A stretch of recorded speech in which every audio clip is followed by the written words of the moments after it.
நான் உனக்கு ஒரு 9 மந்திரி கொடுத்திருக்கிறேன். எந்த முன்னாடி இருந்த ஆட்சியாளர் 9 பட்டியலினத்தவருக்கு மந்திரி கொடுத்திருக்கிறார்? நான் தானே உங்களுக்காக. ஏன் அப்படிப்பட்ட உங்க ஆட்சியில தான் நடந்திருக்கு. 9 மந்திரியை வச்சன. இந்த 9 மந்திரி இந்த பட்டியலினத்தவருக்காக வேண்டி பேச போனாங்களா? இல்ல. அப்ப அவன் மந்திரியா இருந்து எதுக்கு? அவன் மந்திரியா இருக்கிறது அவன் லாபத்துக்கு, பட்டியலின சமுதாய லாபத்துக்கு. அவன் மந்திரியா இருந்தானே நீங்க அவன் இதை ஏத்துக்க குரல் கொடுத்துருக்கணுமே.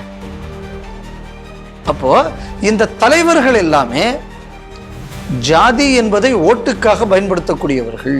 அவை நீ கணக்கு கேட்கறியா இல்லையா? நீ அதுக்கு தான் இந்த பணத்தை செலவு பண்றியான்னு உங்க ஆளுகள் கேட்கிறாங்களா? சரி, டயசிஸ்ன்றது நீங்க பல ப்ராஜெக்டுக்கு பணம் கொடுக்குறீங்க, அதுக்கு தான் அந்த பணம் செலவு பண்றதா நீங்க கீழே உள்ள பாதிரியாற்று நீ கணக்கு வாங்குறீல்ல? இப்ப அதே மாதிரி தாண்டி நீ வெளிநாட்டுல இருந்து வாங்கக்கூடிய பணத்துக்கு நீ ஒழுங்கா கணக்கு கொடுன்னு ஒரு அரசாங்கம் சொன்னா உனக்கு தப்பா? அதனால அதுக்கு இவன் அம்புட்டு சர்ச்சிலையும் இவனுங்க போராட்டத்தை நடத்துறானுங்க. அப்ப நம்ம எதை புரிஞ்சுக்கணும்னா, எந்த சட்டத்தையும் எந்த நீதிமன்றத்தையும் நாங்க மதிக்க மாட்டோம். கொஞ்சமா அதிமுகவை கரைச்சு தன் பக்கம் இழுப்பது ஒண்ணு. ரெண்டாவது, கூட்டணி கட்சியெல்லாம் கழட்டி விட்டு தனி தாவே காட்சியை கொண்டு வரணும். இது விஜய்க்குள்ள அணியின் கால்குலேஷன். விஜய் கால்குலேஷன் நான் சொல்ல மாட்டேன். நீ இந்த மாதிரி எத்தனை பேர் மேல, இந்த மாதிரி திருட்டு கேஸ் எத்தனை பேர் மேல போட்டிருப்ப? நீ எதெல்லாம் பண்ணினோ இன்னைக்கு நீ கற்றுக் கொடுத்த பாடத்துல இன்னொருத்தன் உனக்கு பண்றான். அதனால இது அவர் செய்தால் நியாயமா இவர் செய்தால் நியாயமா அப்படின்னு கேட்கலாம். இது என்ன பொறுத்தளவில் என்னன்னா, இது ஒரு குருட்சேத்திர யுத்தம். திமுகவை எப்படித்தான் டீல் பண்ணணும், அந்த விதத்தில் இப்படி டீல் பண்ணது சரி. ஒரு ரெஜிஸ்ட்ரேஷன் ஆஃபீஸை நீங்கள் எப்படி வேணாலும் யூஸ் பண்ணலாம் அப்படிங்கக்கூடியது மாதிரி இருந்தாச்சுன்னா, இப்போ பல லௌஜிகாத கல்யாணங்கள்லாம் எப்படி நடந்திருக்க முடியும்? அப்போ ரெஜிஸ்ட்ரேஷன் டிபார்ட்மெண்ட் அது எந்த மாநிலமாக இருந்தானே, குஜராத்தாக இருந்தானே, எந்த மாநிலமாக இருந்தானே. அப்போ இந்த மாதிரியான வைட்டலான சில டிபார்ட்மெண்ட்ஸில் இவ்வளவு ஈஸியான மேனிப்புலேஷன் நடக்குது அப்படின்னு சொன்னால், அரசியல் அதாவது அரசு எவ்வளவு கண்டிப்புடன் இந்த மாதிரியான டிபார்ட்மெண்ட்டை நடத்த வேண்டும்ங்கக்கூடிய ஒரு கேள்வி நம் முன்னாடி எழுகிறது.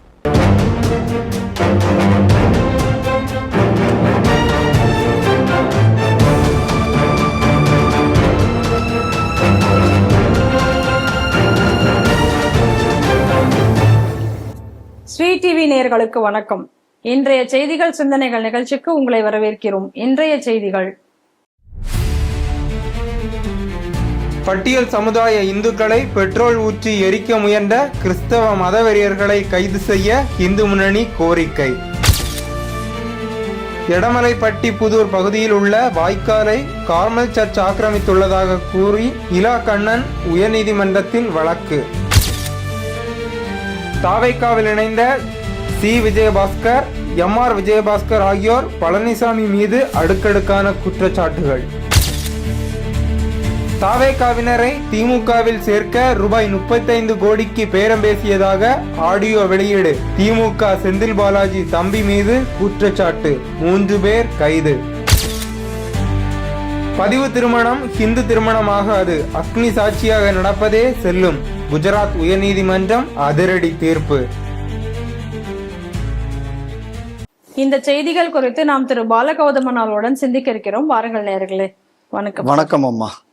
பட்டியல் சமுதாய இந்துக்களை பெட்ரோல் ஊற்றி எரிக்க முயன்ற கிறிஸ்துவ மதவெறியர்களை கைது செய்ய வேண்டும் அப்படின்னு சொல்லிட்டு இந்து முன்னணியினர் கோரிக்கை வைத்திருக்கிறார்கள். எங்கன்னு பார்த்தோம் அப்படின்னு சொன்னா, திண்டுக்கல் மாவட்டம் சிறுநாயக்கன்பட்டி அப்படிங்கிற இடத்துல கோவில் நிலத்தை கிறிஸ்தவர்கள் ஆக்கிரமித்து வைத்திருந்திருக்கிறார்கள். இதற்காக இந்துக்கள் நீதிமன்றம் சென்று வழக்காடி அவர்கள் அந்த ஆர்டரை பெற்றிருக்காங்க, நிலத்தை மீட்டிருக்கிறார்கள். அப்படி நிலத்தை அவங்க மீட்ட இந்த சமயத்துல கிறிஸ்தவ மக்கள் முன்னணியினர் அந்த அமைப்பை சார்ந்த வின்சென்ட், மரிய ஆரோக்கியசாமி, இன்னும் சில கிறிஸ்தவர்கள் சேர்ந்து என்ன பண்ணிருக்காங்க, அந்த மக்களை ஒரு 15 பேரை அடிச்சிருக்காங்க, அடிச்சு கொள்வதற்கு முயற்சி செய்திருக்கிறார்கள். இதுல என்ன கொடுமை அப்படின்னா, இந்த சம்பவத்தை யார் முன்னாடி பண்றதாக சொல்லப்படுனா, வருவாய்த்துறை மற்றும் காவல்துறை முன்னிலையிலேயே இந்த சம்பவம் நடந்ததாக கூறப்படுகிறது. அப்ப இந்த இந்துக்கள்லாம் இப்ப அரசு மருத்துவமனையில அனுமதிக்கப்பட்டிருக்கிறார்கள் அப்படின்னு சொல்லப்படுகிறது. காவல்துறையினர் உடனடியாக இவர்களை எல்லாம் கைது செய்ய வேண்டும், இவர்கள் மேல வழக்கு பதிவு செய்ய வேண்டும் என்று இந்து முன்னணியினர் கேட்டுக்கொண்டு கோரிக்கை வைத்துள்ளனர். அப்படி இல்லை அப்படின்னா அதுக்கு அடுத்ததாக நாங்கள் போராட்டத்தில் ஈடுபட போகிறோம் அப்படின்னு அறிவித்திருக்கிறார்கள். ஆச்சரியப்படுறதுக்குள்ள ஒரு விஷயம் இல்லை. பொதுவாக பட்டியலினத்தவருக்கு மேல் அதிகம் தாக்குதல் நடத்துபவர்கள் கிறிஸ்தவர்கள் தான். அதில் ஒரு பெரிய ஒரு விஷயமாக நான் பார்க்கல. எதை கவனிக்கணும் அப்படின்னு சொன்னா, ஏதோ 9 மந்திரிகள் நான் பட்டியலினத்தவருக்கு கொடுத்திருக்கிறேன். யாரு கொடுத்திருக்கிறார்கள்னு யாரு சொன்னாங்க? ஜோசப் விஜய் சொன்னாரு. சரி, இப்ப அந்த ஜோசப்புக்குள்ள ஆளுகள் தான் இப்ப அடிச்சிருக்காங்க, கிறிஸ்தவர்கள் தான் அடிச்சிருக்காங்க. சரி, இப்ப ஜோசப் இப்ப என்ன பண்ணுவாரு? ஒண்ணு. அடுத்தது என்ன அப்படின்னு சொன்னா, எங்களுக்கெல்லாம் ஜாதி மண்ணாங்கட்டியே கிடையாது. இப்ப தமிழ்நாட்டில் வருங்களேன், மதம் மாறினான ஒருத்தன் துலுக்கனா மதம் மாறின உடனே நீ உன்னை எப்படா பேக்வேர்டில் சேர்க்க முடியும்? நீ எந்த ஜாதி? நீ அஷ்ரஃபா, நீ லப்பையா அப்படின்னு கேட்டிருக்காரு ஒருத்தர். அதுக்கு இப்போ இந்த ஜட்ஜுக்கு எதிராக எல்லாரும் போராட்டம். ஏன்டா அப்போ நீ அஷ்ரஃபு லப்ப, நீ இவ்வளவு வரிசையாக நீ ஜாதி வச்சிருக்க, இந்த ஜாதி எல்லாம் தான் பேக்வேர்டுங்கிற. இப்போ நான் ஒன்று கேட்குறேன், இப்போ இவனை நீ பேக்வேர்டில் சேரு அப்படின்னா நீ லப்பை அஷ்ரஃப்னு அறிவிப்பியா? இல்லை ஒரு அஷ்ரஃப் தன்னை லப்பைன்னு கேட்டாச்சுன்னா லப்பை விடுவானா? அவனை செய்வானா?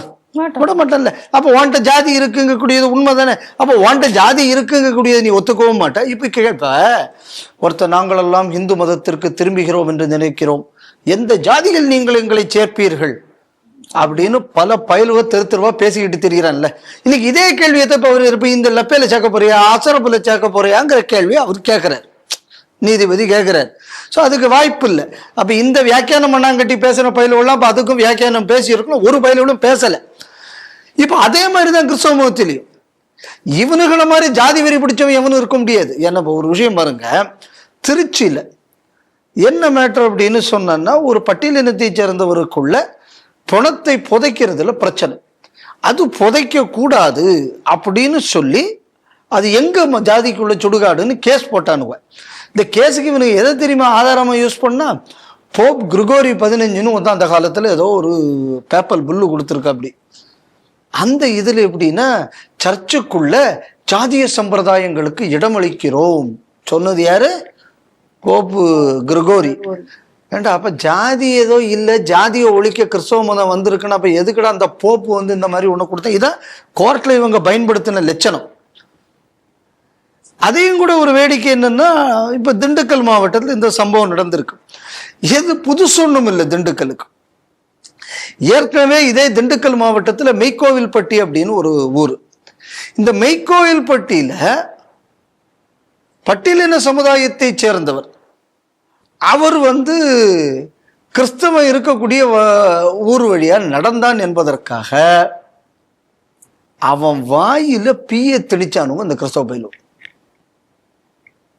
இதை நான் மட்டும் சொல்லல, இந்த முதல்ல வந்து இதை பேசின எவிடன்ஸ்னு ஒரு அமைப்பு இருக்கு, கதிர் என்று ஒருத்தவர் வச்சு நடத்திட்டு இருக்கார். அவரு இடதுசாரி இதுதான். ஏன்டா இப்ப அதை பத்தி மெய்க்கோவில்பட்டியை பத்தி ஏதாவது ஒரு பய பேசினானா? இல்ல. இன்னும் சொல்ல போனான்னா, அன்னைக்கு நம்ம அதை டாக்குமெண்ட்ரி எடுத்தோம். இதுக்குன்னு ஒரு கள ஆய்வுக்குன்னு ஒரு குழு, அதுல நம்ம தடா பெரியசாமி அவர்கள், அதுக்கப்புறம் நம்ம அட்வொகேட் ராமலிங்கம், அட்வொகேட் குமரேசன், இதே மாதிரி நம்ம பெரம்பூரில் ரயில்வேல வேலை பார்க்கக்கூடிய நண்பர்கள், இப்படி ஒரு குழு போனாங்க.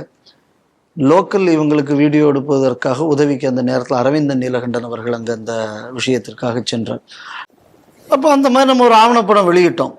ஆனால் ஒரு பய கூட இந்த கிறிஸ்தவன் இந்த மாதிரி வந்து ஹிந்து பட்டியலினத்தவருக்குள்ள வாயில இந்த மாதிரி பண்ணுனான்னு ஒரு பய சொல்லலை. சடையாண்டின்னு அவருக்குள்ள பேர். யாரு வந்து பாதிக்கப்பட்டாரோ பாதிக்கப்பட்ட அந்த பட்டியலினத்தவருக்கு பேர் சடையாண்டின்னு பேர். அப்ப இந்த மாதிரியான ஒரு விஷயம் அந்த ஊர்ல ஏற்கனவே நடந்திருக்கு. அதனால காலம் காலமாக பட்டியலினத்தவருக்கு மீது இந்த மாதிரியான ஒரு அடக்குமுறையை கிறிஸ்தவர்கள் செய்து வருகிறார்கள். இப்போ கூட பாருங்களேன், பல இடங்கள்ல போஸ்ட் ஒட்டினா, நான் இந்த சமுதாயத்தை சார்ந்தவங்கிறதுனால எனக்கு வந்து சர்ச்சுகளில் இல்லைன்னா இந்த பிஷப்பு பாதிரியார் இதில் எங்களுக்கு முன்னுரிமை வழங்கப்படுவதில்லை கோரிக்கை வந்துகிட்டு இருக்கு. அதே மாதிரி இன்னொரு விஷயத்தையும் நம்ம கவனிக்கணும். இன்னைக்கும் பல ஊர்ல சர்ச்சுகள்ல இடையில செவர் இருக்கு. ஆமா, இன்னைக்கும் பல ஊர்களில் சர்ச்சுகளில் யாரும் முன்னாடி உட்காரணும் பின்னாடி உட்காரணுங்கிற பாகுபாடு இருக்கு. இன்னைக்கும் ஒரே ஊர்ல ஒரே பிரிவு 2 சர்ச்சு வச்சிருக்கான் ஜாதி ரீதியா. இப்போ என் கேள்வி என்ன அப்படின்னா, ஏண்டா இங்கிருந்து மதம் மாறி போனோம்ல, இப்போ இவன்லாம் என்ன சொன்னான், இந்து மதத்தில் தீண்டாமை இருக்கிறது காரணத்தினால் நான் மதம் மாறி போனேன். இப்போ அங்கேயும் இருக்குல்ல, அவனை திரும்பி இந்துவா வர வேண்டியதானே? அப்போ இவன் மதம் மாறினது தீண்டாமைக்கு இல்லை, இவன் மதம் மாறினதுக்கு அப்புறம் இந்து மதத்திற்கு மீது இவனால் சாட்டப்படக்கூடிய ஒரு குற்றம் தான் என்னன்னா தீண்டாமைங்கிறது. ஸோ இதுக்கு காரணங்கள் பல. ஆனால் ஒரு காரணத்துக்கு மாறினதுக்காக வேண்டி நீ இந்து மதத்தை சுட்டி காட்டியாச்சுன்னா அப்ப அங்க உள்ளதுக்கு நீ இப்ப என்ன சொல்ல போற? அதனால இது காலம் காலமாக கிறிஸ்தவர்கள் இந்த மாதிரியான தீண்டாமைங்கக்கூடியதை பாகுபாடு மட்டும் இல்லை. இந்த இறையூர்ல ஒரு கலவரமே நடந்தது. பட்டியலின கிறிஸ்தவர்களுக்கும் ஐக்கிய ஜாதி கிறிஸ்தவர்களுக்கும் அதுல கடுமையா கிறிஸ்தவ வன்னியர்கள் தான் கிறிஸ்தவ பறையர்கள் மீது கடும் தாக்குதல் எல்லாம் நடத்தினார்கள். இன்னைக்கு வரை எது வருன்னா வன்னிய அரசு, வண்ணாத அரசு, திருமாவளவன், திருந்தாத வளவன், ஒரு பயன்கள் இன்னைக்கு இதெல்லாம் பத்தி பேசினதே கிடையாது. இந்த நாட்டில் மைக்கோவில் கட்டியை பத்தி பேச மாட்டானுவ, இறையூர்ல இருந்து மாறி மாறி அடிச்சுக்கிட்டதை பத்தி பேச மாட்டானுவா. ஏன்னா அடிச்சது கிறிஸ்தவ வன்னிய. ஆனால் நம்ம தெளிவா தெரிஞ்சுக்கணும், இந்த பயில அம்புட்டு பேரும் ஜாதியின் பெயரில் ஒரு மதத்துக்குள்ள ஏஜென்டா செயல்படக்கூடியவன். இன்னைக்கு இப்ப திண்டுக்கல்ல இப்ப நடந்திருக்கக்கூடிய விஷயத்தை இப்ப பாருங்க, இது அபிஷியல்ஸ் முன்னாடி நடந்திருக்கு. ஏன் யாரும் உங்களுக்கு ஐடென்டிஃபை பண்ணி இன்னும் செக்யூர் பண்ண முடியல? ஐயா, இந்த அரசு ஜோசப் விஜய் ஆட்சிக்கு வந்த உடனே என்ன சொன்னாரு? சமூக நீதிக்கான அரசு. இவரு தானே ஹோம் டிபார்ட்மெண்ட்டை ஹெட் பண்றாரு. ஹோம் டிபார்ட்மெண்ட்டை ஹெட் பண்ணக்கூடிய இவர் டிபார்ட்மெண்ட்டுக்கு கீழே வரக்கூடிய போலீஸ் தான் இருக்கு. அவங்க முன்னிலையில ஒரு பஞ்சாயத்து நடந்திருக்கு. இன்னும் அரெஸ்ட் நடக்கல அப்படின்னு சொன்னா சமூக நீதிக்கு எதிராக செயல்பட்டு இருக்கிறது உங்க டிபார்ட்மெண்ட் அதிகாரி தானே. அப்ப இதுக்கு இப்ப ஒரு பொறுப்பெடுத்து இப்ப இவர் ராஜினாமா செய்யணும்ல நியாயத்துக்கு. ஏன்னா இவரு தான் கொள்கை குன்றாச்ச பண்ணிருக்கணும் இல்ல. இல்லைன்னா என்ன பண்ணிருக்கணும்? சரி, ஒரு பெரிய மந்திரி சபை நடக்குது, கீழே ஏதோ தவறு நடக்குது, அதுக்குண்டு இவர் ராஜினாமா பண்ண முடியும், எஸ் ஏத்துக்கிறேன். அப்ப நீங்க இதுவரை ஏன் அரெஸ்ட் பண்ணல? இதுவரை அரெஸ்ட் பண்ணாத அதிகாரிக்கு மேல என்ன நடவடிக்கை எடுக்கப்பட்டது? எடுக்கப்பட மாட்டாது. என்ன செஞ்சவன் கிறிஸ்தவன், அவன் ஜோசப் மதத்தை சேர்ந்தவர். அதனால இப்ப திருமாவளவன் இதுக்கு பதில் சொன்ன, இப்பவும் அவர் தோழமை சுட்டுதல் பார். அந்த காலத்துல என்ன அப்படின்னு சொன்னான்னா, அந்த தயாநிதி மாறன் சொல்லும் போது நாங்கள் என்ன தீண்டத்தகாதவர்களா அப்படின்னு சொன்னோன்னே ஏன் கண்டிக்கலைன்னு கேட்ட உடனே நாங்கள் தோழமை தான் சுட்டுவோம்னர். அதுக்கப்புறம் கடைசியில கேவலமா பல திமுக காரர்கள் பேசும்போது இதை கண்டிப்பதற்கு திருமாவளவன் ஒருவர் தான் இருக்கிறாரா, இது சமுதாயம் கண்டிக்க வேண்டாமான்னு அப்ப முட்டு கொடுத்தார். முட்டு கொடுத்தது மட்டும் இல்லாம இந்த பட்டியலினத்தவருக்கு எதிரான வன்முறைகளில் ஈடுபட்டதை மறைப்பதற்காக அம்பேத்கர் சுடர் விருதுங்கக்கூடியதை ஸ்டாலினுக்கு கொடுத்தாரு. அதுக்கு முன்னாடி பட்டியலினத்தவருக்குள்ள பணத்தை டைவர்ட் பண்ண கருணாநிதிக்கு, அதாவது அப்பாவுக்கும் அம்பேத்கர் சுடர் விருது கொடுத்திருக்கிறார். இப்ப ஜோசப்புக்கு விருதை கொடுத்துட வேண்டியதுன்னு நீங்க கொடுத்துச்சுன்னா வேலை முடிஞ்சு போச்சு இல்ல, யாரு நீ அதை பத்தி பேசப்படாது. அதனால இந்த மாதிரி ஒரு கேடுகட்ட தலைமை,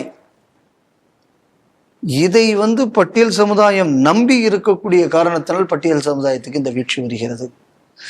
இன்னும் சொல்ல போயாச்சுன்னா இந்த பிரச்சனையோட காரணம் என்ன, இது திட்டமிட்டு இது செய்யப்பட்டதுங்கிறதுக்கு இன்னொரு உதாரணம் கூட சொல்றேன். 1980களில் காத்தலிக் பிஷப்ஸ் கான்ஃபரன்ஸ் ஆஃப் இந்தியாவுக்குள்ள ஒரு ஒர்க்கிங் பேப்பர்ல அவங்க ரொம்ப தெளிவா சொல்லியிருந்தாங்க, பட்டியலின விவகாரங்கள், சுற்றுப்புறச் சூழல், பெண்கள் விடுதலை, மலைவாழ் மக்கள், இந்த மாதிரியான விஷயங்கள்ல இந்த நாட்டோடு பாலிசி நிர்ணயிக்கக்கூடிய அளவு இன்னைக்கு கிறிஸ்தவர்களின் ஆதிக்கம் மிகுந்திருக்கிறது. இது Catholic bishop conference of India கான்ஃபரன்ஸுக்குள்ள ஒர்க்கிங் பேப்பர். நான் சொல்றேன் 1980, 88, 89 நேரத்துல வந்தது. ஸோ இதுல இன்வைட்டியா அந்த நேரத்துல போனதுல 2 பேர் இந்த நேரத்தை ஞாபகப்படுத்திக்கணும். ஒண்ணு ஒரு ஹிந்துன்னு ஒரு பேப்பர் இருக்குல்ல, அதுக்குள்ள என்ராமும், அப்ப ஜெனிஃபர் அருள்னு ஒரு அம்மா இருந்துச்சு NDTV, இவங்க 2 பேரும் போயிட்டு வந்தாங்க. அப்ப அன்னைக்கிலிருந்து ஜாதி அரசியல் என்பதை சர்ச்சு தொடர்ந்து செய்து வருகிறது. அப்ப இவர்கள் விடுதலைன்னு ஒரு பக்கம் பண்ணுது, இதே கேத்தலிக் சர்ச்சில் உள்ளவன் தான் பணத்தை புதைக்கிறதுக்கு எதிராக போப்பல் புல்ல வச்சு கேஸ் போட்டது. இதே கிறிஸ்தவன் தான் அந்த தெருவோடி போன சடையாண்டி வாயில மலத்தை திணித்தது. இதே கிறிஸ்தவன் தான் இன்னைக்கு இப்போ தீயை தலையில வைத்து கொளுத்த கிளம்பி இருக்கிறது. அப்போ ஒரு பக்கம் என்ன பண்றது அப்படின்னா, பார்த்தாயா உனக்கு அயோக்கியத்தனம் நடக்கிறது, உன் உரிமைக்கு நான் வருகிறேன்கிறது. அப்புறம் இவனே அவனுங்களையும் கஷ்டப்படுத்துறது. கடைசியில் இந்த பிரச்சனைக்கு காரணம் என்ன? ஜாதி தான் இந்த பிரச்சனைக்கு காரணம். இந்த ஜாதி எங்கிருந்து வந்தது? ஹிந்து மதத்திலிருந்து வந்தது அப்படின்னு சொல்லி அதாவது ஒரு வேற முடிச்சிடணும். இதுதான் காலங்காலமாக நடந்து கொண்டிருக்கிறது. இன்னைக்கு நடந்திருக்கிறதுக்கு எதிராக ஏன் இதுவரை வன்னி அரசு வாய் திறக்கல? ஏன் இதுவரை திருமாவளவன் வாய் திறக்கல? அன்னைக்கு சடையாண்டி விஷயத்துக்கு நம்ம தான் போனோம். இன்னைக்கு நம்ம வேத விஞ்ஞான ஆராய்ச்சி மையத்துல இருந்து அன்னைக்கு சடையாண்டி விஷயத்துக்கு நம்ம போனோம். இன்னைக்கு இந்து முன்னணி பேரமைப்பு தான் இங்க வந்து போயிருக்கு, வேற யாரும் போகல. ஏன்னா இப்ப இதை வைத்து கிறிஸ்தவர்களுக்கு எதிராக நம்ம எப்படி பேசுறது? அப்போ எங்க ப்ரையாரிட்டி கிறிஸ்தவன் தான். எங்க ப்ரையாரிட்டி பாதிக்கப்பட்டவங்க கிடையாது. எங்க ப்ரையாரிட்டி பட்டியலின சமுதாயம் கிடையாது. இன்னைக்கு ஆளக்கூடிய ஒரு ஜோசஃபா இருக்கிறதுனால அவருக்குள்ள ப்ரையாரிட்டியும் அது கிடையாது. அதனால இந்து முன்னணி இன்னைக்கு இந்த விஷயத்துக்கு போராட்டம் அறிவித்திருக்கிறது. உண்மைக்கும் நாம் அனைவரும் இந்த போராட்டத்திற்கு இந்து முன்னணிக்கு ஆதரவு தெரிவிக்க வேண்டும். உண்மைக்குமே இந்த அரசாங்கம் பட்டியலினத்தவரை பற்றி ஏதாவது, இதெல்லாம் ஒரு காஸ்மெட்டிக். நான் உனக்கு ஒரு 9 மந்திரி கொடுத்திருக்கிறேன். எந்த முன்னாடி இருந்த ஆட்சியாளர் 9 பட்டியலினத்தவருக்கு மந்திரி கொடுத்திருக்கிறார்? நான் தானே உங்களுக்காக. ஏன் அப்படிப்பட்ட உங்க ஆட்சியில தான் நடந்திருக்கு. 9 மந்திரியை வச்சன. இந்த 9 மந்திரி இந்த பட்டியலினத்தவருக்காக வேண்டி பேச போனாங்களா? இல்ல. அப்ப அவன் மந்திரியா இருந்து எதுக்கு? அவன் மந்திரியா இருக்கிறது அவன் லாபத்துக்கு, பட்டியலின சமுதாய லாபத்துக்கு. அவன் மந்திரியா இருந்தானே நீங்க அவன் இதை ஏத்துக்க குரல் கொடுத்துருக்கணுமே. அப்போ இந்த தலைவர்கள் எல்லாமே ஜாதி என்பதை ஓட்டுக்காக பயன்படுத்தக்கூடியவர்கள். அதே நேரத்தில் ஓட்டு வேண்டும் என்பதற்காகவே ஜாதியை, ஜாதி வன்மத்தையும் ஜாதி பிரிவினையும் இவர்கள் வளர்க்கக்கூடியவர்கள். இதுவும் இந்த சம்பவத்திலிருந்து தெளிவாகி இருக்கிறது என்றுதான் நான் பார்க்கிறேன். திருச்சி எடமலைப்பட்டி புதூர்ல ஒரு வாய்க்கால், அந்த வாய்க்காலை ஆக்கிரமித்து ஒரு சர்ச்சு கட்டப்பட்டு இருக்கிறது. இதுவும் நீதிமன்றத்துல போய் சென்று நீதிமன்ற உத்தரவுக்கு பிறகு இந்த சர்ச் இப்போ அகற்றப்பட்டதாக கூறப்படுகிறது. அதாவது கார்மல் சர்ச் அப்படிங்கிற அந்த ஒரு சர்ச் தான் அந்த வாய்க்கால் ஆக்கிரமிச்சு கட்டப்பட்டிருந்திருக்கு. நீர்நிலை ஆக்கிரமிப்பை ஆக்கிரமித்து இது கட்டப்பட்டிருக்கிறதாக இளக்கண்ணன் என்பவர் பாஜகவை சேர்ந்தவர். அவர் ஒரு வழக்கை தொடர்ந்திருக்கிறார். அப்ப அந்த வழக்கு நடந்து முடிஞ்சு அப்ப என்ன சொல்லிருக்காங்க, கடந்த ஏப்ரல் மாதம் அந்த வழக்குல தீர்ப்பு வந்த போது அவங்க என்ன சொன்னாங்க, இந்த நீர்நிலையை இது உண்மையிலேயே ஆக்கிரமித்து கட்டி இருக்கு அப்படின்னு உண்மையா இருந்தா அதை 8 வாரத்துக்குள்ளர அதை இடிக்கணும் அப்படிங்கிற மாதிரி ஒரு உத்தரவை போட்டிருந்திருக்காங்க. அந்த உத்தரவு இந்த ஏப்ரல் 22ஆம் தேதியோட முடிவடைஞ்சிருக்கு, அதனுடைய காலக்கெடு என்பது. ஆனாலும் எந்த நடவடிக்கையும் இல்லாத நிலையில அவர் மீண்டும் இதை ஒரு கலெக்டருக்கு ஒரு மனுவா எழுதியிருக்காரு. அடுத்து இது நீதிமன்ற அவமதிப்பு வழக்கு தான் தொடர வேண்டும் அப்படிங்கிற மாதிரி ஒரு கொடுத்திருந்த நேரத்துல கலெக்டரும் ஒரு நோட்டீஸ் கொடுத்ததாக கூறப்படுகிறது. ஆனா நிர்வாகம் போய் அதை இடிப்பதற்கு முன்னாடி சர்ச்சு சார்பாக அவர்களே அதை இடித்து கொண்டதாக சொல்லப்படுகிறது. இப்ப ஆனா பொதுமக்கள் என்ன நினைச்சிருக்காங்க, இது ஒரு பகுதியில் இருக்கக்கூடிய அந்த இதுதான் அகற்றப்பட்டிருக்கிறது, ஆக்கிரமிப்பு தான். இன்னும் கொஞ்சம் ஆக்கிரமிப்புகள் இருக்கு, அவையும் இதை நீக்கணும் சர்ச்சு நிர்வாகம் அப்படின்னு சொல்லிட்டு பொதுமக்களும் கோரிக்கை வைத்திருக்கிறார்கள். ஒரு வெற்றி கிடைத்திருக்கிறது அப்படின்னு பாக்குறோம். பார்ஷியல் வெற்றி. இளக்கண்ணன் அவர்களுக்கு நமது பாராட்டுக்கள். தொடர்ந்து ஒரு போராட்டத்தை ஒரு போராட்டங்கிறது ஒரு அவசரத்துல பேசிட்டு போறதில்ல, அதை தொடர்ந்து சஸ்டைன் பண்ணி அதை நடத்தக்கூடிய ஒரு தன்மை அவரிடம் இருக்கிறது. திரு இளக்கண்ணன் அவர்களுக்கு நமது பாராட்டுக்கள்.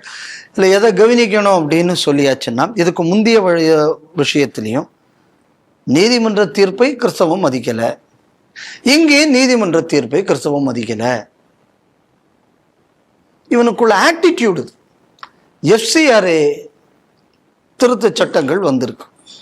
என்ன அந்த சட்டம் சொல்லுது? நீ எதுக்கு பணம் வாங்கினியோ அந்த விஷயத்துக்கு தான் நீ அந்த பணத்தை செலவு செய்கிறாயா என்பதுக்கு நீ ஆதாரம் தர வேண்டும்.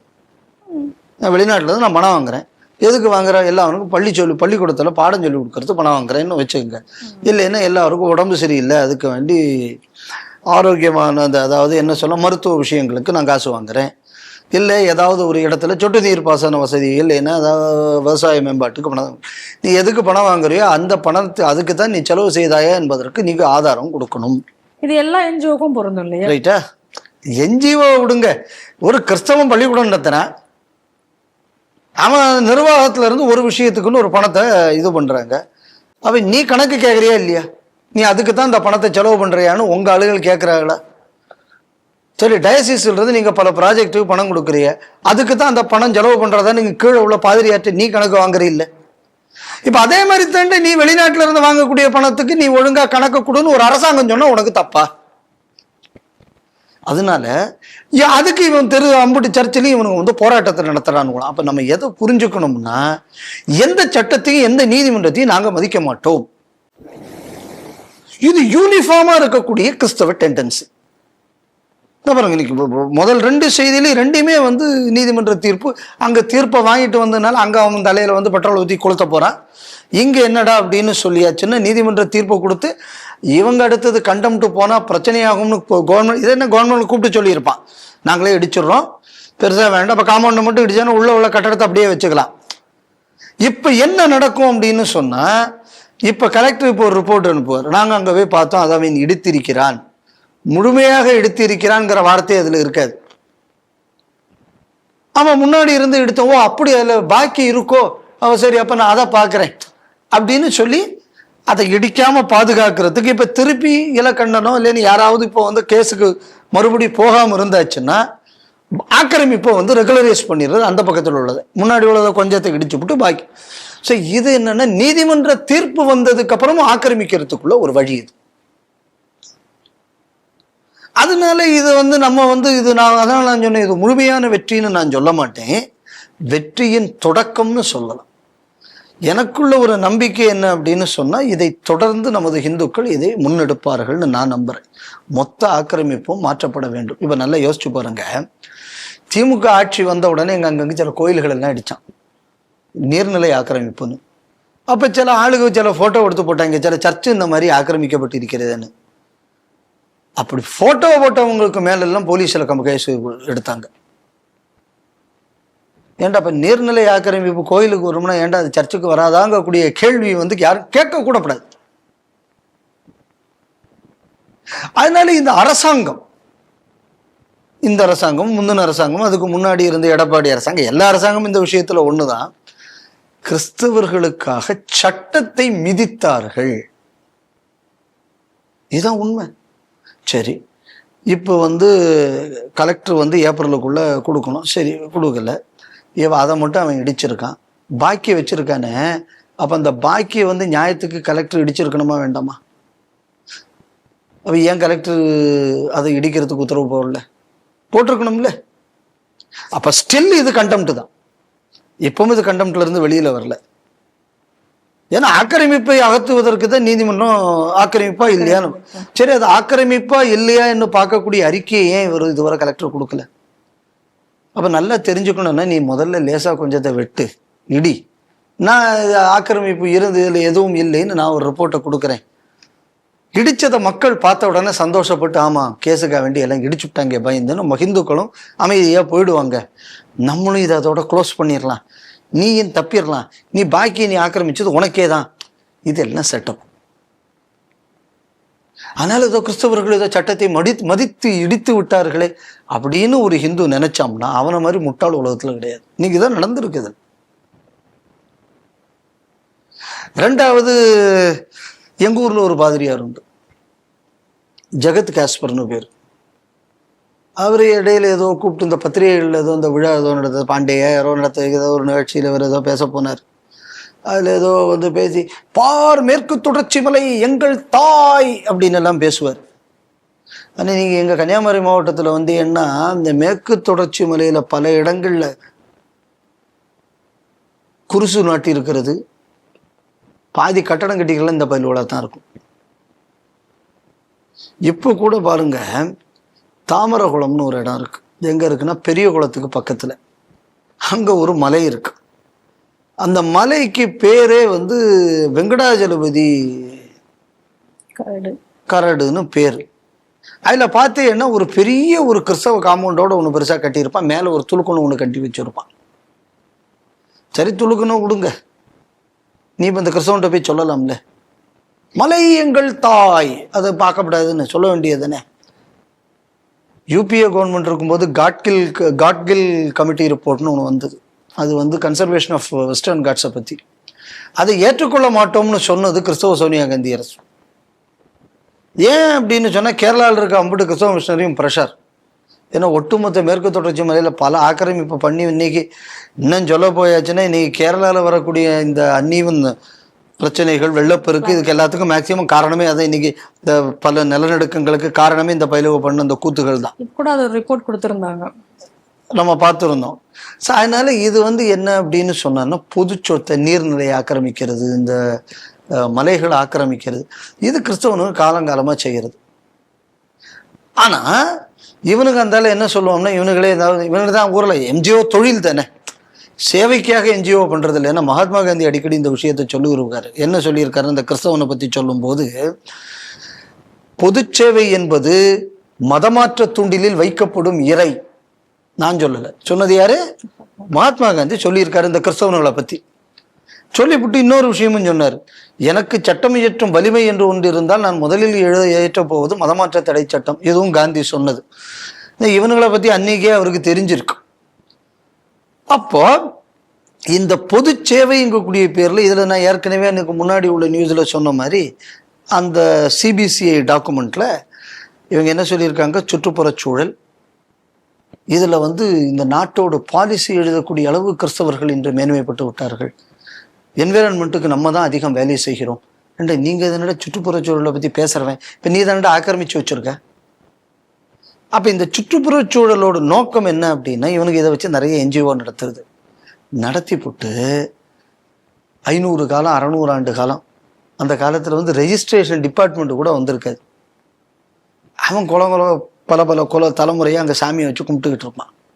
இந்த பையன் என்ன பண்ணுவான், அது வந்து நீர்நிலையில் இருக்குது அந்த கோவில் இடிம்பான். 500-600 வருஷமாக இருக்குது. அந்த கோயிலை மையப்படுத்தி தான் அந்த குளத்தில் படித்துறையே கட்டியிருப்பான். அந்த குளத்தை வாழ வைப்பதற்கே அந்த வழிபாட்டுக்கும் அதுக்கும் ஏதாவது தொடர்பு இருக்கும், அதை இடிம்பான். ஆனால் இவனுங்க மட்டும் சர்ச்சை அங்கே போய் கட்டுவான். ஸோ இந்த என்விரான்மெண்ட் அப்படிங்கக்கூடியதை வந்து எனக்கு தெரிஞ்சு இந்த நாட்டில் அதிகம் நாசமாக்கி ஒழிச்சது யாருன்னு இந்த கிறிஸ்தவ பயில்கள். சிஆர்இசட் ஜோனை பற்றி எல்லாம் நிறைய பேர் பேசுவானுங்க. அதுவும் நீங்கள் எங்கள் கன்னியாகுமரி மாவட்டத்திலெல்லாம் போயிட்டேங்கன்னு வைங்க, எப்பா கோஸ்டல் ரெகுலேட்டரி ஜோன்னா என்ன எல்லாரும் நிறைய பேசுவானுங்க. ஆனால் நீங்கள் பார்த்தா கத்தோலிக்க சர்ச் அவ்வளவும் அந்த சிஆர்இசடுக்குள்ளே தான் கட்டப்பட்டிருக்கும். அந்த சிஆர்இசடு ஜோனுக்குள்ளே தான் அங்கே இருக்கக்கூடிய பல கிறிஸ்தவனுக்குள்ள எல்லா அசட்ஸுமே வைக்கப்பட்டிருக்கும். அதே நேரத்தில் மணலை அரிக்கக்கூடிய இந்தியன் ரேரட்ஸ் மினரல்ஸும் வந்துடப்படாதுமா. ஏன்னா அதனால எல்லாம் கெட்டு போயிடும் சுற்றுப்புறச்சூழல். ஏன்டா சிஆர்எஸோட வயலேஷன் அங்கே உள்ள அந்த அவ்வளவு கோஸ்டில் இருக்கிற அம்புட்டு சர்ச்சும் கரெக்டாக நீங்கள் பார்த்தீங்கன்னா அந்த பக்கம் கொல்லம், திருவந்தரம், அதுக்கு அடுத்தது கன்னியாகுமரி மாவட்டம், இந்த பக்கம் திருநெல்வேலி, அடுத்து தூத்துக்குடி, இந்த கடற்கரையோடு நடந்து போங்க. சிஆர்எஸோட ஜோனுக்குள்ளே பாருங்க, மேக்சிமம் கிறிஸ்டியன் அசட்ஸ் இருக்கா இல்லையா. ஸோ இது வந்து பொது விஷயத்தை ஆக்கிரமிக்கிறது, கடலை ஆக்கிரமிக்கிறது, ஆற்றை ஆக்கிரமிக்கிறது, குளத்தை ஆக்கிரமிக்கிறது, அவ்வளவுத்தையும் செய்து போட்டு நீ பிள்ளையார் கரைப்பதுனால் தண்ணி மாசுபட்டு விட்டது. இவர் பூசணிக்காய் உடைப்பாங்க எதுக்கு, அமாவாசைக்கு, அதனால வந்து சுற்றுப்புற சூழல் கெட்டு விட்டது. நீங்கள் ஆக்கிரமிச்சிருக்கிற குளங்குட்டை எவ்வளவு, நீங்கள் நடத்தியிருக்கிற சிஆர்எஸோட வயலேஷன் எவ்வளவு, வெஸ்டர்ன் காட்ஸை என் தாயின்னு சொல்லக்கூடிய அந்த மொத்த கிறிஸ்தவனையும் விட்டுருங்க, இந்த ரோமன் கேத்தலிக்கு, இந்த ரோமன் கேத்தலிக்கு வந்து எவ்வளவு கன்ஸ்ட்ரக்ஷன் வெஸ்டர்ன் காட்ஸில் பண்ணியிருக்கான் கணக்கெடுப்போம். கணக்கெடுத்து பார்த்தே அப்படின்னு சொன்னால் சாதாரண மனிதன் ஆக்கிரமித்ததையும் விட மோசமான ஆக்கிரமிப்புகள் அதிகம் செய்தது கிறிஸ்தவர்களாகத்தான் இருக்கும். அதனால திரு இலக்கண்ணன் அவர்கள் ஒரு நல்ல ஒரு முயற்சியை எடுத்திருக்கிறார். இப்பவும் அவர் கண்டெம்ட் போகலாம். ஏன்னா முழுமையாக அந்த ஆக்கிரமிப்பு என்பது அகற்றப்படவில்லை. அவர் கண்டெம்ட் போயாச்சுன்னா அதுக்குள்ள ஆதரவை கண்டிப்பாக நம்ம கொடுக்கலாம். தாவேகா வெற்றி பெற்ற பிறகே அதிமுகவில் ஒரு மிகப்பெரிய ஒரு சலசலப்பு ஏற்பட்டு தொடர்ந்து அதிமுகவில் இருக்கக்கூடிய எம்எல்ஏக்கள் அவங்க எல்லாருமே வந்து இந்த பக்கம் தாவேகால வந்து இணைந்துட்டு வரதை நம்ம பார்க்குறோம். ஒருத்தர் அங்கே ராஜினாமா பண்ணிட்டு இங்கே வரதை பார்த்தோம். இப்போ சமீபமாக இப்போ சி விஜயபாஸ்கர் மட்டும் இல்லாமல் எம்ஆர் விஜயபாஸ்கர் விஜயபாஸ்கருமே இப்போ வந்து தாவேகால வந்து இணைஞ்சிருக்காங்க. அப்படி இவர்கள் வந்து தாவேகால வந்து இணைஞ்சதுக்கு அப்புறமா அவங்க வந்து ஒரு செய்தியாளர் சந்திப்புல பேசும் பொழுது எடப்பாடி பழனிசாமி அவங்க மேல வந்து ஒரு அடுக்கடுக்கான குற்றச்சாட்டுகளையும் அவர்கள் கூறி வைக்கிறார்கள். ஏன் சொல்றாங்க அப்படின்னா, நாங்க தேர்தலுக்கு முன்னாடியே வந்து தாவேகா கூட கூட்டணி போகணும் அப்படின்னு சொல்லி நாங்க வற்புறுத்தினோம். தாவேகா அப்போ மறுத்துட்டார் அவரு. அதுக்கப்புறம் இப்ப தாவேகா ஜெயிச்சதுக்கு அப்புறமாவது நாம அவங்களோட கூட்டணி போகணும். ஏன்னா இன்னைக்கு வந்து தமிழக மக்கள் முன்னாடி வந்து ஒரு மிகப்பெரிய ஒரு வெற்றியை வந்து பெற்றிருக்கிறார் விஜய். அவர் மக்களுடைய மனசுல இன்னைக்கு இடம் பெற்றிருக்கிறவர் அவர் தான். அதனால நம்ம வந்து அங்க தாவேகாக்கு நம்ம போகணும் அப்படின்னு சொன்னோம். ஆனா அவர் வந்து மறுத்துட்டாரு. ஆனா அதற்கு மாறாக அவர் வந்து எம்ஜிஆரால் எது வந்து தீய சக்தி அப்படின்னு சொல்லி அடையாளம் காட்டப்பட்டதோ அந்த திமுகவோட போயிட்டு கூட்டணி வைப்பதற்காக முயற்சி செய்தார். கூட்டணி வச்சு ஆட்சி அமைக்கிறதுக்காக முயற்சி செய்தார். அதுல வந்து எங்களுக்கு யாருக்கும் வந்து உடன்பாடு இல்லை. அதை நம்ம சொன்னதுக்கு அப்புறமும் அவர் அதை ரொம்ப கட்டாயப்படுத்தினார். இந்த காரணங்களாலதான் நாங்க எல்லாரும் வெளியில வந்தோம் அப்படிங்கிற மாதிரி ஒரு குற்றச்சாட்டையும் வச்சுட்டு இப்ப அவரு என்ன சொல்றாரு அப்படின்னா, தமிழக மனசுல வந்து யார் நிலைத்திருக்கிறார்களோ அவர்களோட கூட்டணி நம்ம இருந்து அதை பலப்படுத்துவதுதான் நம்மளுடைய இதுவா இருக்கணும். இது வந்து செய்ய தவறிட்டார் எடப்பாடி பழனிசாமி அப்படிங்கிற ஒரு முடிச்சிருக்காங்க. அதிமுக முடிய போற ஒரு விஷயம். அட்லீஸ்ட் தினகரனாவது அவர் கையில் அந்த கட்சி இருந்தால் அந்த கட்சி ஏதோ காப்பாற்றப்பட்டாவது இருந்திருக்கும். அதனால அது இன்னைக்கு அந்த கட்சி இப்போ ஒன்றும் இல்லாமல் போயிட்டு இருக்கு. இனிமேல் அடுத்த தேர்தலில் அது ஒரு போர்ட்டன்ட் ஃபோர்ஸாக இருக்க போவதில்லை என்பது உறுதியான விஷயம். எடப்பாடி சூப்பராக அதுக்கு ஒரு மூடு விழாவை நடத்தி விட்டார். இப்போ கூட அவர் என்ன சொல்றாரு அப்படின்னு சொன்னா, இவர்களெல்லாம் போனதுனால் கட்சிக்காரர்களெல்லாம் சந்தோஷம் அடைந்து விட்டார்கள், எதிரிகள் எல்லாம் போய்விட்டார்கள்னு. சொந்த கட்சிக்காரனை எதிரியாக பார்க்கக்கூடிய மனநிலையில் இருக்கக்கூடியவரால் எப்படி அந்த கட்சியை வந்து அவர் எப்படி நடத்தியிருப்பாருங்கிறதுக்கு இது ஒரு உதாரணம். அதனால இது ஒரு சிங்கிங் ஷிப்பு, அவ்வளோதான். அதில் வந்து இதில் நம்ம வந்து பெருசாக சொல்வதற்கு இல்லை. ரெண்டாவது, இந்த போனவங்கள்லாம் ஏதோ இந்த சிங்கிங் ஷிப்புனால நான் இங்கே போக போகிறாங்கங்கிறதல்ல. இவர்கள் மேலெல்லாம் பலர் மேலே கேஸ் இருக்கு. இப்போ இந்த கேஸில் இருந்தெல்லாம் இப்போ இவங்க வந்து காப்பாற்றப்பட வேண்டும். அதனால இப்போ இவங்கெல்லாம் வசமாக அந்த பக்கம் போயிட்டுருக்காங்க. ஏன்னா அவங்களுக்கு தப்பணுங்கக்கூடிய ஒரு ஆசை இருக்கும். இவங்கெல்லாம் இவங்க இதெல்லாம் திருப்பி மந்திரியாக்க போகிறதோ ஒன்றும் கிடையாதுங்கக்கூடியது அவங்களுக்கும் தெரியும். சரி, அப்படியே ஆக்காட்டா கூட இருக்கிற கேஸை நீங்கள் கழட்டி விட்டால் நாங்கள் எங்களுக்கு ஏன்னா சம்பாதிக்க அவங்களுக்கு சொல்லிக் கொடுக்க வேண்டிய அவசியம் இல்லை. அவங்க மட்டும் சந்தோஷமாக இருந்துட்டு போயிட போகிறாங்க.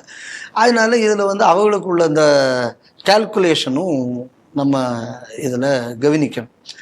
அடுத்தது என்ன, இப்போ திருப்பி எங்கேயாவது ஒரு இடத்துல வந்து இவங்களுக்கு வந்து இன்றைக்கி பொலிட்டிக்கலி எது இவங்களுக்கு வந்து கண்டியூசிவான ஒரு பார்ட்டின்னு பார்க்கும்போது போகிறாங்க. மக்கள் ஆதரவு இவர்களுக்கு இருக்கக்கூடிய காரணத்தினால் நாம் அதை வலுப்படுத்த வேண்டும்னு. ஏன்டா இதே நேரத்தில் மக்கள் ஆதரவு வந்த நேரத்தில் நீ திமுக வலுப்படுத்த போனியா? இல்லை. ஸோ அதனால வந்து இது வந்து மக்கள் ஆதரவுங்கக்கூடியதெல்லாம் இன்னைக்கு ஒரு கட்சியை விட்டு நம்ம போகும்போது அந்த கட்சியை பெருமையாக ஒரு 4 வார்த்தை பேசணும்ல. ஸோ அதுக்காக வேண்டி பேசக்கூடிய ஒரு 4 வார்த்தையாக பார்க்கிறேனே தவிர நான் இதை வந்து ஒரு பெரிய விஷயமாக பார்க்கல. அடுத்தது நம்ம எதை கவனிக்கணும் அப்படின்னு சொன்னா, கோபமே இல்லாமல், அதாவது அதிமுக கேடருக்கு பெரிய கோபமும் வராம கொஞ்சமா அதிமுகவை கரைச்சு தன் பக்கம் இழுப்பது ஒண்ணு. ரெண்டாவது, கூட்டணி கட்சியெல்லாம் கழட்டி விட்டு தனி தாவேகா ஆட்சியை கொண்டு வரணும். இது வந்து விஜய்க்குள்ள அணியின் கேல்குலேஷன். விஜய் கேல்குலேஷன் நான் சொல்ல மாட்டேன். ஏன்னா அந்தளவு ஒரு சிந்திக்கக்கூடிய திறன் உள்ளவர் மாதிரி எனக்கு தெரியலை. ஏன்னா ஒரு சிஎம் ஆஃபீஸில் வந்து எலெக்ஷன் மேனேஜ்மெண்ட் பண்ணக்கூடிய ஆளும் இன்னொருத்தரும் சிஎம் ஃபைலெல்லாம் பார்க்குறாங்க அப்படிங்கக்கூடிய நிலைமை இருக்கும்போது, அதனால இவ்வளோ தூரம் அவர் யோசிச்செல்லாம் அவர் பண்ணுவாரான்னு தெரியாது. அவருக்காக செய்யக்கூடியவர்கள்.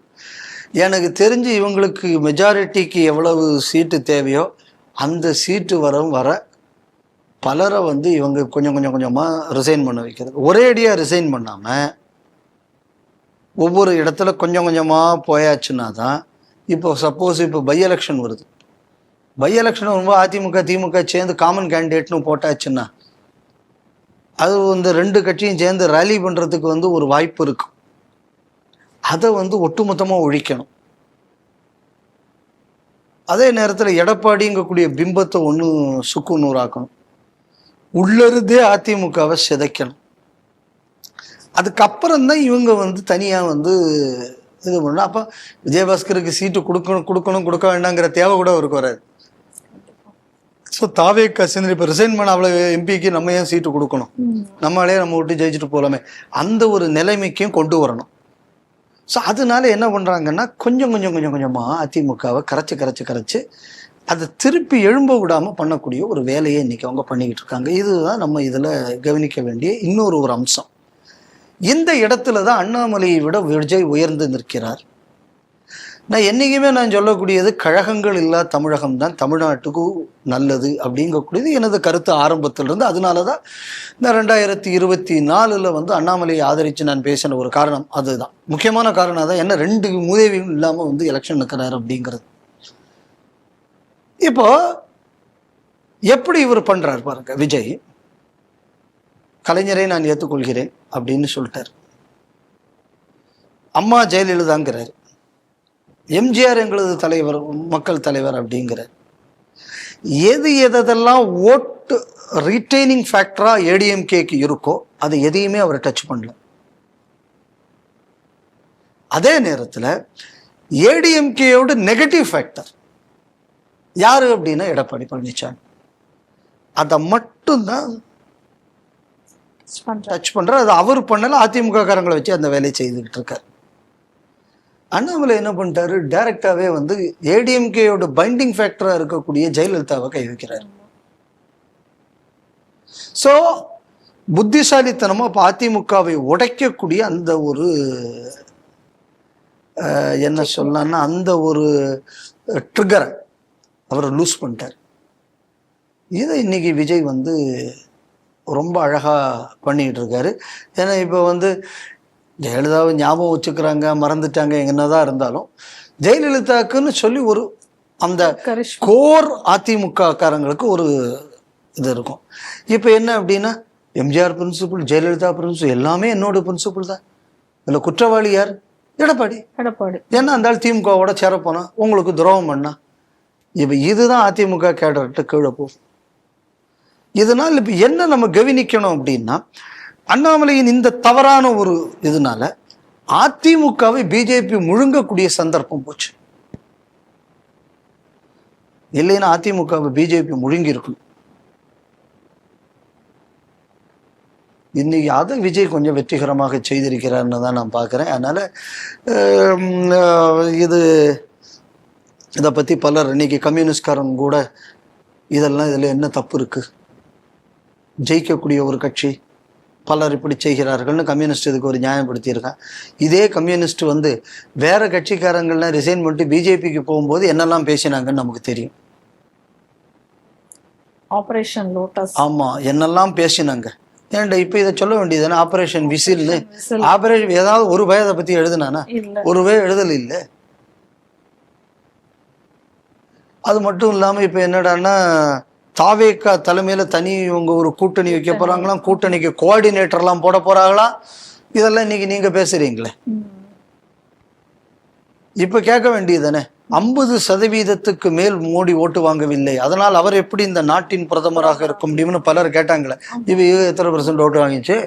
சரி, நீங்க எந்த கூட்டணியில எந்த கொள்கையை சொல்லி ஓட்டு வாங்குறீங்க, இப்ப எந்த கொள்கையோடு நீங்க சேர்ந்திருக்கீங்க? ஸோ அதனால இதுல இந்த கொள்கை புடலங்காய் இதெல்லாம் ஒன்றும் கிடையாது. இது என்னடான்னா அந்த இருக்கிறவங்களை பொறுத்துள்ள அந்த ஏற்கனவே இந்த கட்சியிலிருந்து மாறி போகக்கூடியவங்களுக்கு அவங்களுக்கு அரசியல் எதிர்காலம், அவங்க மேலே இருக்கக்கூடிய பிரச்சனைகள்லேருந்து வெளியில் வரணும். அதுக்கு அவங்க அங்கேருந்து இங்கே வராங்க. இதுதான் இவங்களை பொறுத்தளவில் என்ன அப்படின்னா அதிமுகவை முழுசாக சாப்பிடணும். இது இவங்க ஸ்ட்ராட்டஜி. அதே நேரத்தில் என்னென்னா ஒரே அடியாக அந்த கட்சியை உடைச்சாச்சு அப்படின்னு சொன்னால் அது ஒரு அனுதாபையிலேயே எதிர்பக்கமாக கிரியேட் பண்ணிடக்கூடாது. அதுக்காக புத்திசாலித்தனமாக பண்ணுறாங்க. இவ்வளோதானே தவிர இதுக்கு மேலே இதில் எதுவும் இருக்கிற மாதிரி எனக்கு தெரியும். தாவேகாவினரை திமுகவில் சேர்ப்பதற்கு பேரம் பேசியதாக ஒரு குற்றச்சாட்டு வெளியாகி இருக்கிறது. அது தொடர்பாக இப்ப 3 பேரை கைது செய்திருக்கிறார்கள். ஒரு ஆடியோவும் லீக் ஆயிருக்கு. அதுல 35 கோடிக்கு விலை பேசியதாக சொல்லப்படுகிறது. இதுல என்ன அப்படின்னா, தாவேகாவை சேர்ந்த ஒருத்தர் என்ன சொல்லியிருக்காருன்னா, இந்த குற்றச்சாட்டை அவர் தான் வச்சிருக்காரு. அவர் என்ன சொல்றாரு, செந்தில் பாலாஜியோட தம்பி தான் இதுல ஈடுபட்டிருக்கார், சம்மந்தப்பட்டிருக்காரு அவரும் அப்படிங்கக்கூடிய குற்றச்சாட்டையும் அவர் வைத்திருக்காரு. அவர் சொல்ற போது என்ன சொல்றாருன்னா, திருவல்லிக்கேணியில இருக்கும்போது எம்எல்ஏ விடுதியில நான் தங்கி இருந்த போது எனக்கு ஒரு ஃபோன் வந்தது. திருநாவுக்கரசர் அப்படின்னு சொல்லிட்டு ஒருத்தர் எனக்கு ஃபோன் பண்ணாரு.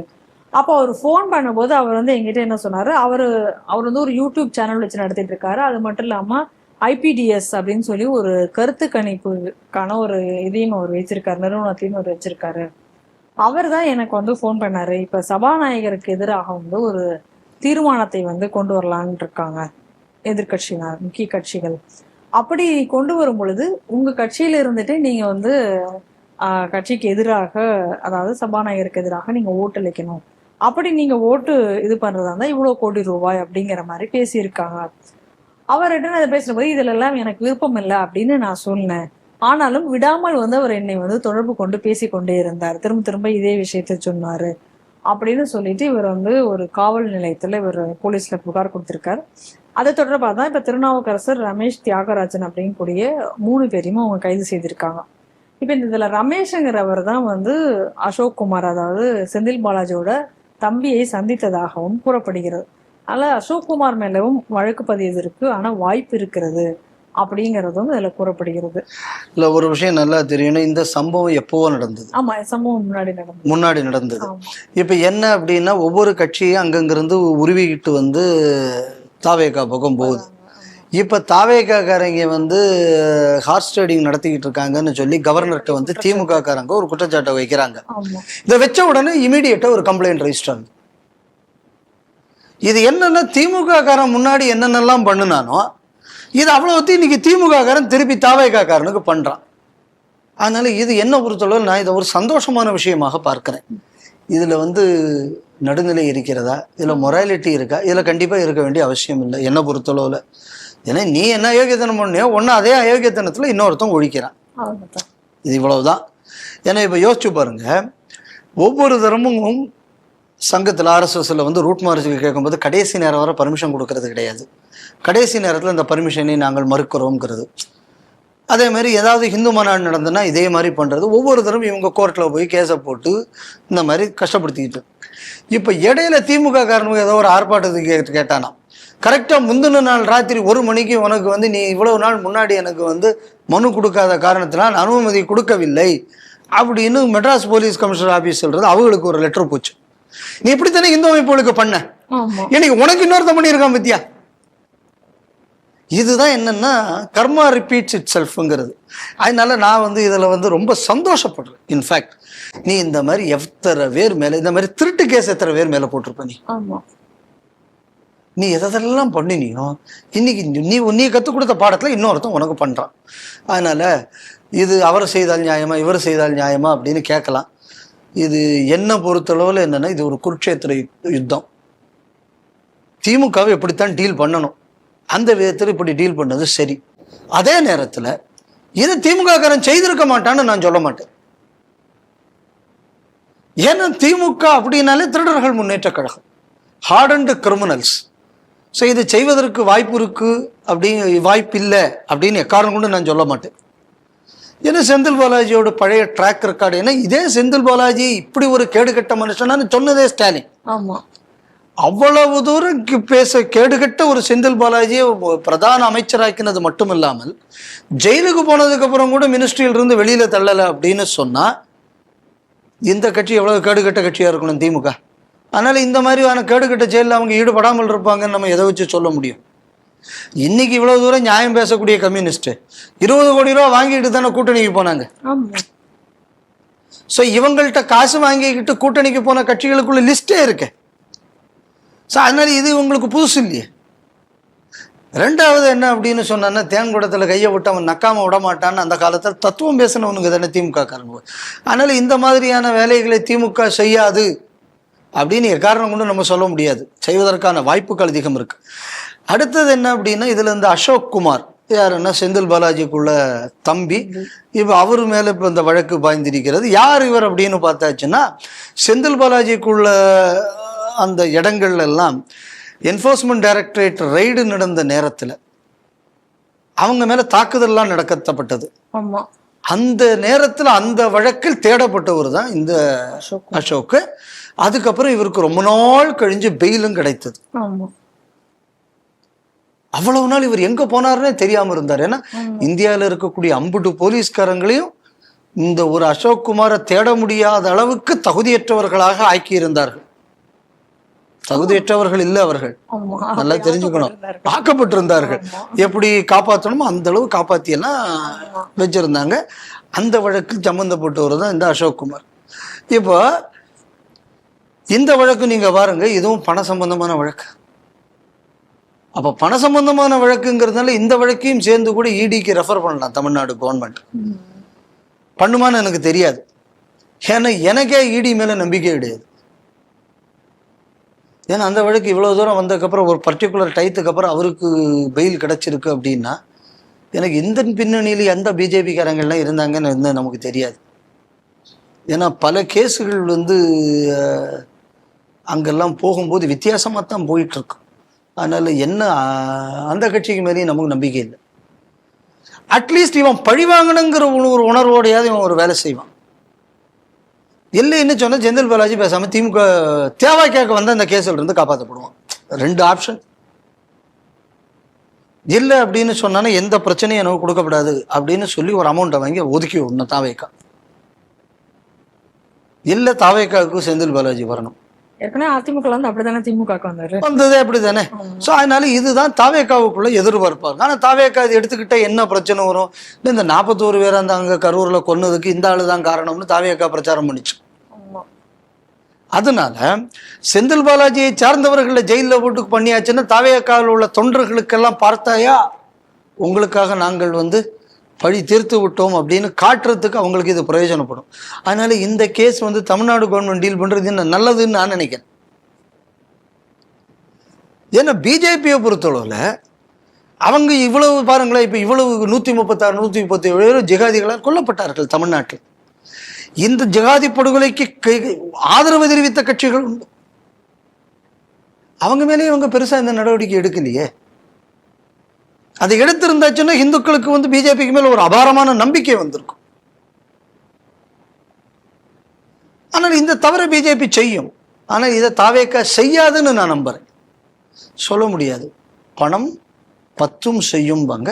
அது என்ன நடக்குங்க கூடியது நமக்கு தெரியாது. ஏன்னா ஏன் அதில் டவுட் வருதுன்னா, தாவேக்காவும் இப்படித்தான் இருக்கும்னு செந்தில் பாலாஜிக்கு மேலே வழக்கு தொடருவதற்காக இவங்க சாங்ஷன் பண்ணுறதுக்கு முன்னாடி இபி ஆஃபீஸில் இருக்கிற ஹார்ட் டிஸ்க் எல்லாம் காணாமல் போச்சு. ஆமாம், ஒரு பிரச்சனை வந்தது. ஸோ அதனால் நான் உன்னை பழி வாங்குற மாதிரி வெளியில் நான் காணிச்சுக்கிடுவேன். கோர்ட்டில் இதுக்கு ஹார்ட் டிஸ்க்கு சாட்சி இல்லை, கோர்ட்டு சாட்சியை தானே நம்பும். ஸோ அப்போ அதெல்லாம் பார்க்கும்போது இதுவும் பிஜேபியை மாதிரி தான் இருக்குமோங்கிற சந்தேகமும் ஒரு பக்கம் இருக்கு. ஆனால் பழிவாங்கிற உணர்வுங்க கூடியது கிறிஸ்தவர்கள்ட்ட கொஞ்சம் அதிகம் இருக்கும். ஏன்னா அந்த வரலாறு அப்படி இருக்கு. ஹிந்துக்கள்கிட்ட அந்த உணர்வு கொஞ்சம் கம்மியா இருக்கும். அதனால ஏதாவது ஒரு விஷயம் நடந்ததுனால் அதில் உண்மைக்குமே நம்ம சந்தோஷப்படலாம். உண்மையா பொய்யா தெரியாது. உண்மையாகவும் இருக்கலாம், பொய்யாகவும் இருக்கலாம். ஆனால் எது எப்படியோ பல நாள் கள்ளன் ஒரு நாள் பிடிபடுவான்ங்கிறதுனால பலவிதமான குற்றவாளி குற்றம் செய்யாத ஒரு விஷயத்துக்காகவும் தண்டிக்கப்பட்டால் அதிலிருந்து அவன் தப்பிச்சிருக்கான்ல. அது சரி, அந்த சொல்லுவாங்க தெரியுமா, கொன்னாப்பா அவன் தின்னா போச்சுன்னு. அந்த கதையிலையாவது இதில் ஏதாவது ஒரு நடவடிக்கை எடுத்து இந்த பயிலுள்ள உள்ளதுக்கு போட்டாச்சுன்னா உண்மைக்கு அது ஒரு பாராட்டப்பட வேண்டிய விஷயமாக நான் பார்க்கிறேன். வெறும் ஒரு பதிவு திருமணம் மட்டும் ஹிந்து திருமணம் ஆகாது, அக்னி சாட்சியாக நடப்பதே செல்லும் அப்படின்னு சொல்லிட்டு குஜராத் உயர்நீதிமன்றம் ஒரு அதிரடியான ஒரு தீர்ப்பை கொடுத்திருக்கிறார்கள். என்ன சம்பவம் அப்படின்னு சொல்லி பார்த்தா, கவுல் சோனார் அப்படின்னு சொல்லிட்டு ஒருவர், அவர் வெளிநாட்டுல இருக்கார், பிரிட்டன்லயும் இங்கேயும் இருக்கார். அவர் அப்படி இருக்கும் பொழுது இங்கே இருக்கக்கூடிய ஒரு பெண், குஜராத்தில் இருக்கக்கூடிய ஒரு பெண் திடீர்னு சொல்லிட்டு ஒரு மேரேஜ் சர்டிஃபிகேட்டை கையில் எடுத்துட்டு இந்த கவுல் கோனார் அவருடைய சொன்னார் அவங்களுடைய பெற்றோர்களை சந்தித்து எனக்கும் இவருக்கும் திருமணம் நடந்து இருக்கிறது, நீங்க வந்து இனிமே என்னை ஏத்துக்கணும், இந்த வீட்டுல இருப்பேன் அப்படின்னு சொல்லி அந்த பெண் போய் இதை கிளைம் பண்றாங்க. அப்ப பெற்றோர்கள் அதிர்ச்சி அடைஞ்சு அவர் அந்த கவுல் கிட்ட கேட்கும் பொழுது அவர் சொல்றாரு, இல்ல அப்படி ஒரு திருமணமே எங்களுக்குள்ளார நடக்கல, இந்த மாதிரி யாருன்னே எனக்கு தெரியாது அப்படின்னு அவரு சொல்றாங்க. அப்போ வந்து ஒரு வழக்கை வந்து தொடர்றாங்க. அப்ப கீழ்கோர்ட்ல அந்த வழக்கு வரும் பொழுது இது வந்து சர்டிபிகேட் இருக்கு, மேரேஜ் சர்டிபிகேட் இருக்குன்னா அந்த திருமணத்தை ரத்து செய்ய முடியாது அப்படின்னு சொல்லிடுது. அதை எதிர்த்து அவர் வந்து மேல ஹைகோர்ட் போறாரு. அப்ப அந்த ஹைகோர்ட்ல போகும்போது அந்த பையனே சொல்றாங்க, நான் இது வரைக்கும் அவரோட தாம்பதிய உறவு எதுவும் இது பண்ணதில்ல, இந்த அக்னி சாட்சியவோ இல்ல சப்தபதியோ இந்த மாதிரியான சடங்குகளோ எங்க கல்யாணத்துல நடக்கல, நாங்க வெறும் ரெஜிஸ்டர் பண்ணி தான் கல்யாணம் பண்றோம் அப்படின்னு அந்த பொண்ணு சொல்றாங்க. அப்பதான் அதுக்கு தான் அந்த கோர்ட்னு சொல்லியிருக்காங்க, இல்ல இந்த திருமணங்கள்லாம் இந்த சடங்குகள்லாம் நடக்காம அந்த திருமணங்கள் வந்து ஏற்றுக்கொள்ள முடியாது, வெறும் பதிவு திருமணத்தை வச்சு மட்டும் ஒரு இதை பண்ண முடியாது அப்படின்னு சொல்லி இந்த திருமணத்தை ரத்து செய்திருக்கிறார்கள். அது என்ன விஷயம்னா, அந்த ஹிந்து மேரேஜஸ் ஆக்டின் அடிப்படையில் அந்த திருமணம் செய்ய ரெஜிஸ்டர் ஆயிருக்குங்கிறது தான் அந்த அம்மாவுக்குள்ள கோரிக்கை. அப்ப நீங்க ஹிந்து மேரேஜ் ஆக்டின் அடிப்படையில் நீங்க ஒரு கல்யாணம் பண்ணீங்க அப்படின்னா அது ஹிந்து ரிச்சுவலின் அடிப்படையில் இருந்தால் அது ஹிந்து மேரேஜஸ் ஆக்ட். இப்ப ஸ்பெஷல் மேரேஜஸ் ஆக்ட் இருக்கு, அதுக்கு இது தேவையில்லை. அப்ப இது ஹிந்து மேரேஜஸ் ஆக்டின் படி பண்ணப்பட்டிருக்கிறது. இப்ப இதுல என்ன கேள்வி வருது அப்படின்னா, அப்போ இந்த ரெஜிஸ்ட்ரேஷன் ஆஃபீஸுகள்ல எந்த லட்சணத்துல இருக்கு அப்படிங்கக்கூடிய ஒரு கேள்வி இருக்கு. அப்ப இது வந்து ஒரு ரெஜிஸ்ட்ரேஷன் ஆஃபீஸை நீங்க வந்து எப்படி வேணாலும் யூஸ் பண்ணலாம் அப்படிங்கக்கூடியது மாதிரி இருந்தாச்சுன்னா, இப்போ பல லௌகிகாத கல்யாணங்கள்லாம் எப்படி நடந்திருக்க முடியும்? அப்ப ரெஜிஸ்ட்ரேஷன் டிபார்ட்மெண்ட் அது எந்த மாநிலமா இருந்தா என்ன, குஜராத்தா இருந்தா என்ன, எந்த மாநிலமா இருந்தா என்ன? அப்ப இந்த மாதிரியான வைட்டலான சில டிபார்ட்மெண்ட்ஸில் இவ்வளவு ஈஸியான மேனிப்புலேஷன் நடக்குது அப்படின்னு சொன்னால் அரசியல் அதாவது அரசு எவ்வளவு வந்து கண்டிப்புடன் இந்த மாதிரியான டிபார்ட்மெண்ட்டை நடத்த வேண்டும்ங்கக்கூடிய ஒரு கேள்வி நம் முன்னாடி எழுகிறது. ரெண்டாவது, ரொம்ப தெளிவாக சொல்லி இருக்கிறப்பட்ட விஷயம் என்னன்னா, ஹிந்து ரிச்சுவல்ஸின் அடிப்படையில் பண்ணினால்தான் அது. ஏன்னா இது ஏற்கனவே இதுக்கு முன்னாடி பல கோர்ட் ரூலிங்ஸு இதே மாதிரி வந்திருக்கு. அப்போ ஹிந்து ரிச்சுவல் அப்படிங்கக்கூடியதுக்கு ஒரு சாங்சிட்டி இருக்கு, அது ஏனோ தானோங்கிறது இல்லை அப்படிங்கக்கூடியதை கோர்ட்டு வலியுறுத்தி இருக்கிறதாகவும் நம்ம இதில் பார்க்கணும். இப்போ நம்மளோட கேள்வி என்ன அப்படின்னா, பலர் வந்து ஹிந்து திருமண இதன்படி நாங்கள் பண்ணியிருக்கோம் அப்படின்னு சொல்லி கல்யாணத்தை திருமணம் இது பண்ணுறாங்க, ரெஜிஸ்டர் பண்ணிட்டு வெளியில் வந்து பௌத்தறிவு திருமணம்னு ஒன்று நடத்துகிறான். அப்புறம் ஹிந்து ரிலீஜியஸ் இதில் வந்து சர்டிஃபிகேட்டும் வாங்கிக்கிறாங்க. அப்போ இதெல்லாம் ஃப்ராடு தானே? நிச்சயமாக ஃப்ராடு தானே. அப்போது ஹிந்து சட்டங்களை, ஹிந்து சட்டத்தின்படி நான் கல்யாணம் பண்ணிக்கணும் அப்படின்னு சொன்னால் எந்த ஹிந்து நெறிமுறையும் ஃபாலோ பண்ணாமல் எனக்கு ஹிந்து சர்டிஃபிகேட் வாங்கிறது அப்படின்னா நீங்கள் வந்து துரோகம் செய்கிறீர்கள், ஏமாற்றுகிறீர்கள்னு அர்த்தம். இப்போ ஒரு கிறிஸ்துவ முறைப்படி சட்டம் அப்படின்னு சொன்னா அது ஒரு சர்ச்சில் ஒரு ரெஜிஸ்டரில் வரணும். ஒரு துலுக்க முறைப்படி கல்யாணம் அப்படின்னு சொல்லியாச்சுன்னா நீங்கள் அதுக்கு அவங்களுக்குள்ள வழக்கத்தில் வரணும். அப்போ ஹிந்துக்களுக்குள்ள வழக்கத்தில் வந்தால்தான் அப்படின்னா என்ன அர்த்தம்னா, ஹிந்து சடங்குகளுக்கு மீது எனக்கு நம்பிக்கை இருந்தால் தானே நான் அந்த மாதிரி பண்ண முடியும். கண்டிப்பா.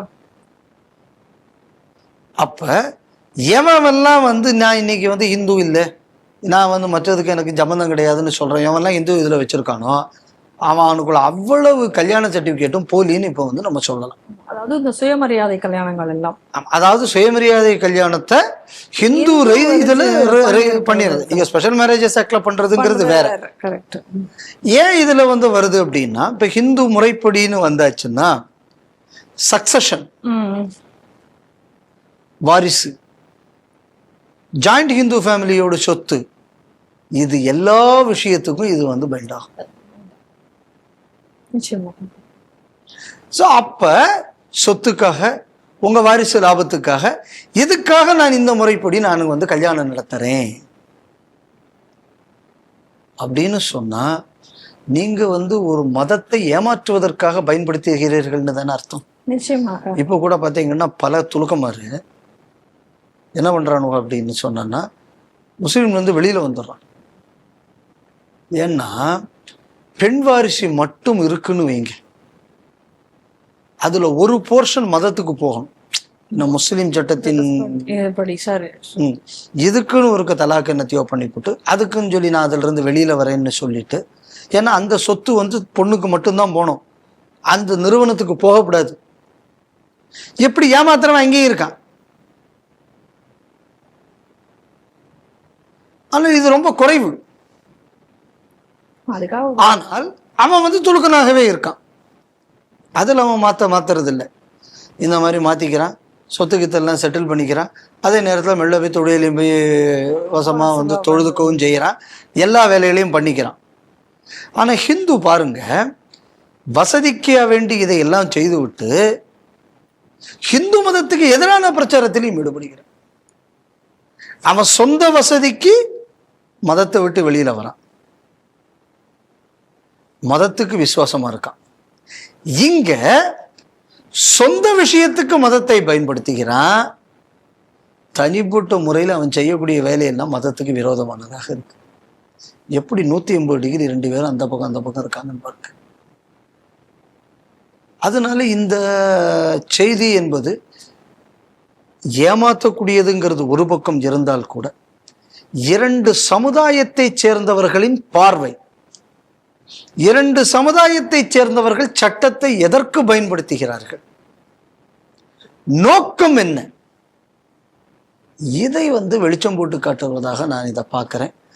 2வது, அந்த வடக்க பல இடங்கள்ல இந்த மாதிரி பிரச்சனை நிறைய இருக்கு. அதாவது இந்த வெளிநாடுகளில் வேலைக்கு போகிறது, வேலைக்கு போய் இங்கே ஒரு கல்யாணத்தை வச்சுக்கிறது, அங்கே இன்னொரு கல்யாணம், இந்த மாதிரி எல்லாம் பலது வருது. ஸோ இந்த மாதிரியான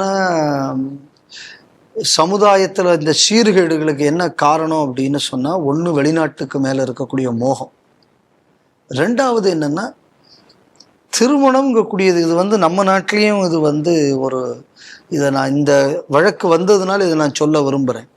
மேரேஜ் இஸ் அ கான்ட்ராக்ட். இதை வந்து மேற்கத்திய சிந்தனை, இந்த படித்தவனுங்க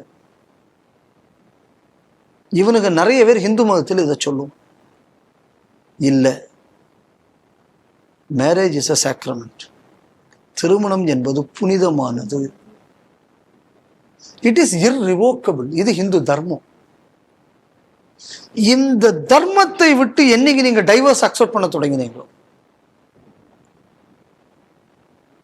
இப்ப என்ன ஆகி போச்சுன்னா கல்யாணமும் வியாபாரம் ஆயிடுச்சு.